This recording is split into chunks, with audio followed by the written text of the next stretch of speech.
নমস্কার, সঞ্চিতার রান্নাঘরে সবাইকে স্বাগত। আজকে আমি দেখাবো চিড়ের পরোটা। তবে আসুন দেখে নিই। প্রথমে আমি একটা বাটিতে নিয়ে নিচ্ছি চিড়ে, যার যতটা লাগে। আমি খুব ভালো করে বেছে নিয়ে নিলাম 1.5 কাপ মতন চিড়ে। এই চিড়েটাকে আমি 3-4 বার জল দিয়ে ধুয়ে নেব। খুব ভালো করে চিড়েটাকে আমি ধুয়ে নেব। খুব ভালো করে চিড়েটা ধুয়ে নিয়েছি। এর মধ্যে সামান্য জল পুরোই ফেলে দিয়েছি।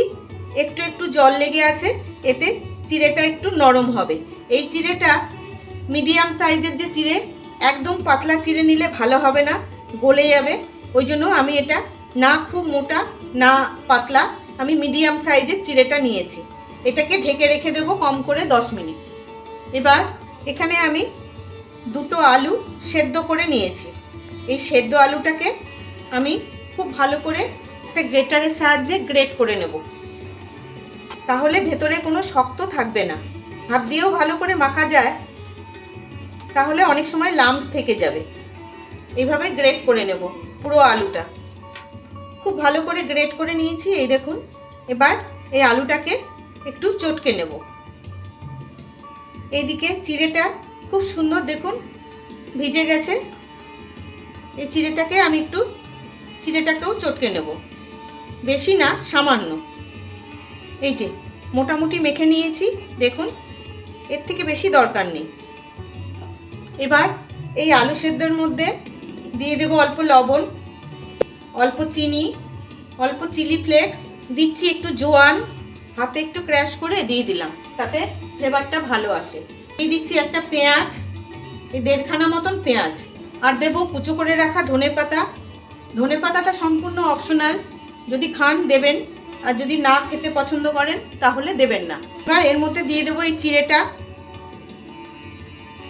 দিয়ে খুব ভালো করে সব শুদ্ধ একসাথে মেখে নেব। সব খুব ভালো করে মেখে নিয়েছি। এবার বাঁধন আসার জন্য দিয়ে দেব আটা, যতটুকুন লাগে অল্প অল্প করে। আর দিয়ে দিচ্ছি অল্প একটু সাদা তেল, দিয়ে একটা রুটির ডোয়ের মতন ডো তৈরি করব। খুব ভালো করে মেখে নিয়েছি।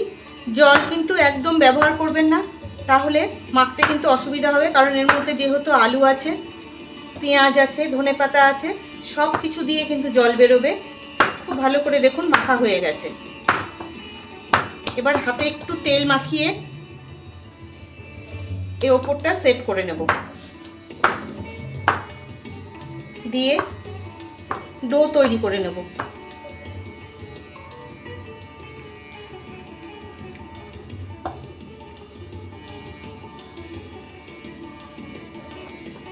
এই দেখুন খুব ভালো করে গোলাগুলো করে নিয়েছি। এবার আমি পরোটাগুলো বেলে নেব। এবার একটু আটা দিয়ে দিয়ে বেলে নেব।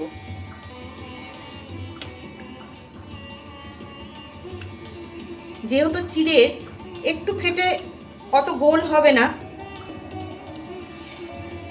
এইভাবে আমি বেলে নেব।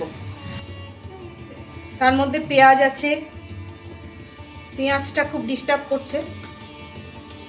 তেল দিয়েও আপনারা, আটা দিয়েই যে বেলতে হবে তার কোনো মানে নেই, তেল দিয়েও বেলে নিতে পারেন।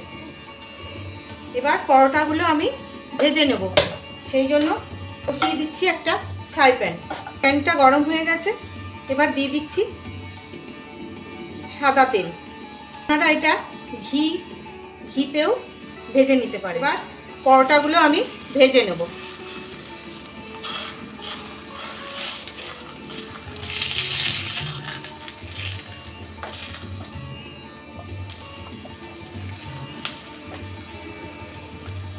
এই দেখুন বেশ সুন্দর ভাজা হয়ে গেছে।